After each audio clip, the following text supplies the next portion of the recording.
Radhe Radhe YouTube family, happy Holi advance में। तो आप सभी का मेरे चैनल पर स्वागत है।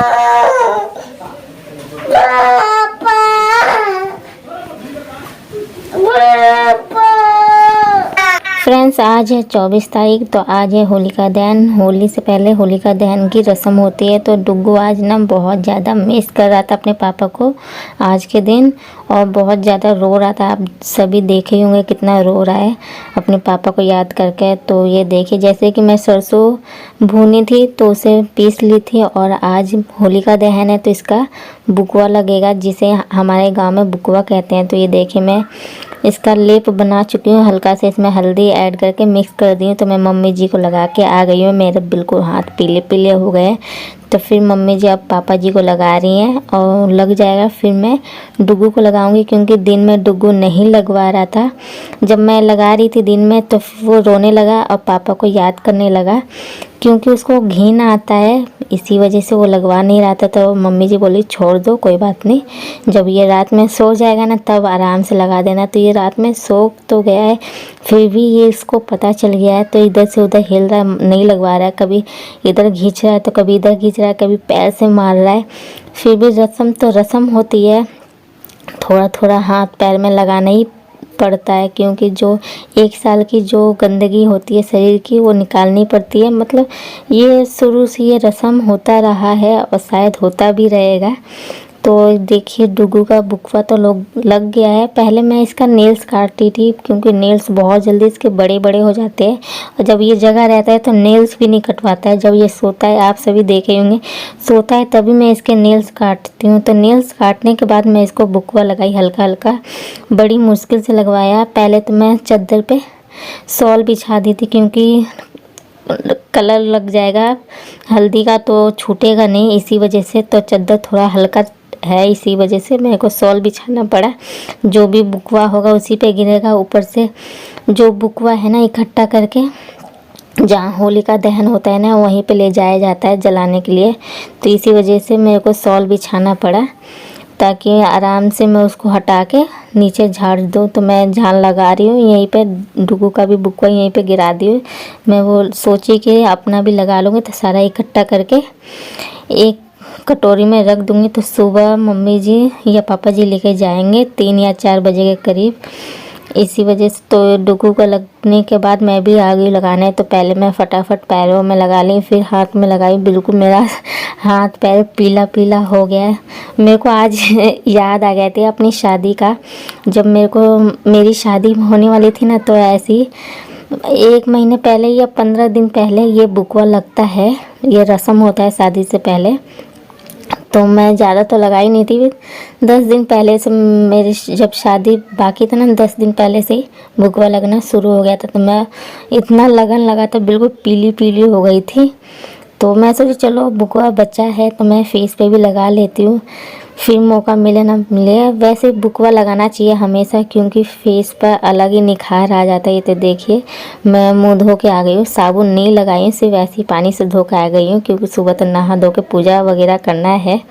तो इसी वजह से। तो ये देखिए, जितनी भी गंदगी निकली है तो उसे इकट्ठा करके कटोरी में रख दूँगी। तो फटाफट मैं साफ़ कर लेती हूँ। तो रात के बज गए हैं 12। अब बुकवा के साथ तेल भी यूज़ होता है, मतलब जब लगाने के बाद उसे छुड़ाया जाता है, छुड़ाने के बाद फिर उसके ऊपर ऑयलिंग लगाया जाता है ताकि निखार आ जाए। तो तो बुकवा तो हमेशा लगाना चाहिए, लेकिन लगा नहीं पाते, कपड़े वगैरह गंदे हो जाते हैं। पहले के लोग लगाते थे, अब तो नहीं लगाते हैं, कपड़े गंदे हो जाते हैं इसी वजह से। तो ये देखिए, ये मेरा कपड़ा गंदा ही था, तो फिर भी वाइट है ना, तो पीला पीला लग चुका है। कोई नहीं, ख़राब ही था ये कपड़ा। तो मैं बहुत ज़्यादा रात हो गया था, आज मैं बर्तन भी नहीं धोई और किचन भी साफ़ नहीं हुआ, क्योंकि यही सब सारा काम करते वक्त तो 12 बज चुके थे और आज दुकान से भी लेट आए थे, इसी वजह से तो मैं कुछ काम नहीं कर पाई। सुबह जल्दी उठ के मेरे को सारा काम निपटाना है, सुबह उठते ही इतना सारा काम है, बहुत ही ज़्यादा काम है, फिर भी मैं नहीं कर पाई। तो ये फटाफट मैं इकट्ठा करके रखाती हूँ। Okay friends, good night. Vlog में बने रहिए, नेक्स्ट डे मिलते हैं आप सभी से। तो बहुत ज़्यादा रात हो गई है। Good morning friends. तो ये नेक्स्ट डे है, तो सुबह के बजे 4, तो मम्मी जी उठा दी थी 4 बजे, क्योंकि बहुत सारा काम है, इसी वजह से जल्दी नहीं उठूँगी तो काम भी कंप्लीट नहीं हो पाएगा। तो आप सभी को मैं बाहर का नज़ारा दिखा रही हूँ कि कितना अंधेरा है। तो थोड़ा सा मैं टहलने के बाद मैं चली गई ऊपर, क्योंकि होलिका दहन होने के बाद पूरी घर की साफ़ सफाई धुलाई होती है। तो मैं पहले ऊपर धो के आ जाऊंगी पूरे घर में, और छत सीढ़ी वगैरह अच्छे से धोने के बाद फिर मैं नीचे के आके सफाई करूंगी। तो ऊपर की मेरी सारी सफाई हो चुकी है, धुलाई हो चुकी है, क्योंकि होलिका दहन होने के बाद पूरे घर की सफाई होती है, धुलाई होती है। तो ये देखिए, मैं ऊपर का करके आ गई और मैं नीचे पहले फटाफट झाड़ू लगा लूँगी। और डुग्गू अभी सो रहा है, देखते हैं कब तक उठता है। तो पहले मैं फटाफट झाड़ू लगाने के बाद फिर मैं पोछा लगाऊंगी। अब बर्तन भी नहीं धुले हैं अभी, तो मेरे किचन भी साफ़ नहीं हुआ, समझ नहीं आ रहा है कैसे करूँ। और टाइम भी बहुत कम है, वैसे तो जल्दी उठ गई, देखते हैं टाइम पर काम हो पाता है कि नहीं कंप्लीट। तो फ्रेंड्स, झाड़ू लगने के बाद अब मैं पोछा लगाने आ गई हूँ। तो सुबह भी हो गई है, काम करते करते देखिए थोड़ा उजाला होने लगा है थोड़ा बहुत। और इधर की सफाई होने के बाद मतलब देवर जी और बरामदे में पोछा लग चुका है। अब देखिए मेरा किचन कैसे फैला हुआ है। अब बर्तन भी अभी नहीं धुले हैं, तो पहले मैं पोछा लगाने के बाद तब मैं इसमें लगूंगी इन सब कामों में। तो अब मैं आ गई हूँ गैलरी में, पोछा लगाऊंगी और अपने रूम में और फिर किचन में। तो ये पोछा लगने के बाद फिर मैं किचन की सफाई करूँगी। मतलब मुझे अफसोस हो रहा था, काश मैं शाम को ही बर्तन वगैरह या किचन साफ़ करके सोती तो इतना टेंशन नहीं रहता। मैं कभी ऐसे सोती नहीं हूँ, मैं सारा काम कंप्लीट करने के बाद ही सोती हूँ। छोड़ना नहीं चाहिए किचन को ऐसे फैला हुआ, बर्तन जूठे नहीं रखना चाहिए। लेकिन 12 बज गए थे इसी वजह से, और बहुत ज़्यादा मैं थक गई थी, क्योंकि होली के पहले इतनी साफ़ सफाई चल रही थी, इसी वजह से थकान सी आ गई थी, मन नहीं कर रहा था। तो चलो फटाफट पहले मैं पोछा लगा लेती हूँ। इस बीच मैं काम कर रही थी तो डुग्गू भी उठ गया। तो पता नहीं उसे कैसे पता चल जाता है कि आज त्यौहार है, तो पहले ही जल्दी उठ जाता है। तो जैसे तैसे उसे थपकी दे के मैं सुलाई हूँ। तो मैं अब पहले फटाफट पोछा लगा लेती हूँ, क्या पता वो फिर से ना उठ जाए। तो मेरे रूम में पोछा लगने के बाद अब मैं आ गई गैलरी में। गैलरी में लगाने के बाद फिर मैं किचन में फटाफट लगाऊंगी। किचन में भी पोछा लगने के बाद फिर ऊपर की किचन की सफाई कर दूंगी, स्लिप वगैरह की।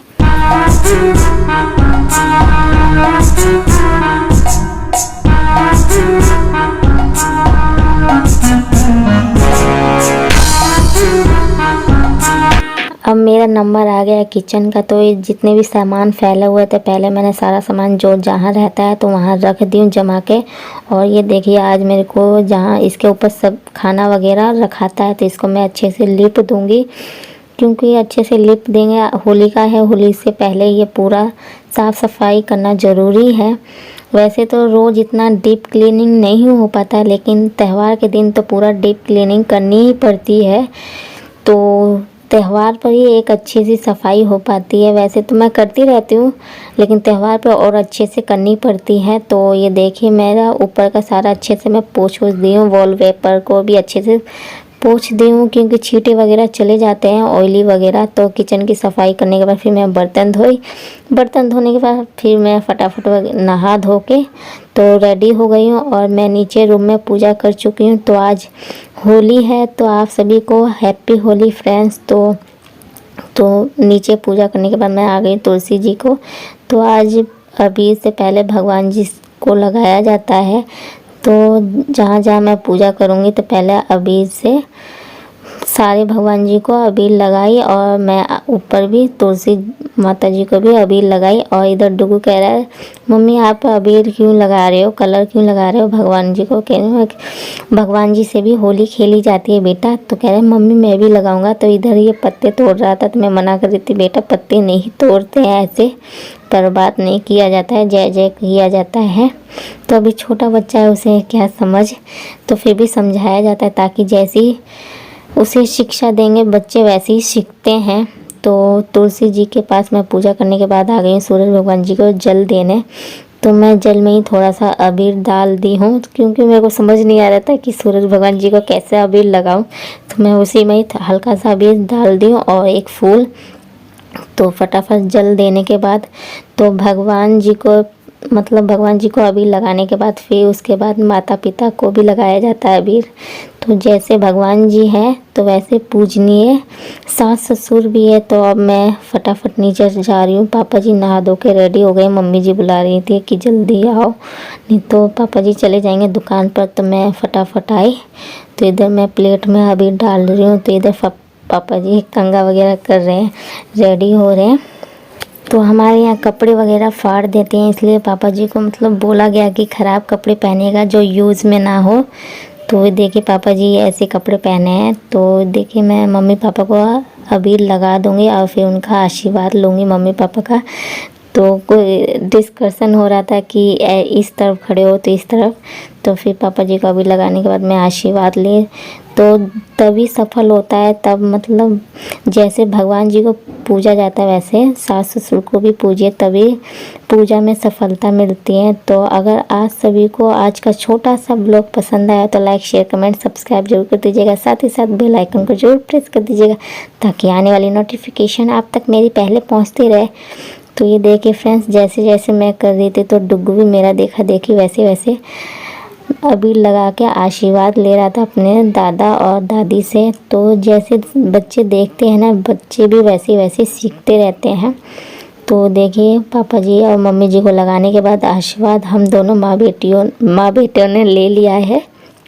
तो फिर डुग्गू मेरे को भी लगा रहा था और फिर मेरा भी आशीर्वाद लिया था। तो उस टाइम भूल गया था लेकिन बाद में लिया था तो वो रिकॉर्ड नहीं हो पाया। तो डुग्गू कह रहा मैं नहीं लगवाऊंगा। तो फिर मम्मी जी मैं भी हल्का सा लगा दी। ओके फ्रेंड्स, नेक्स्ट व्लॉग में मिलेंगे, बने रहिए, बाय बाय।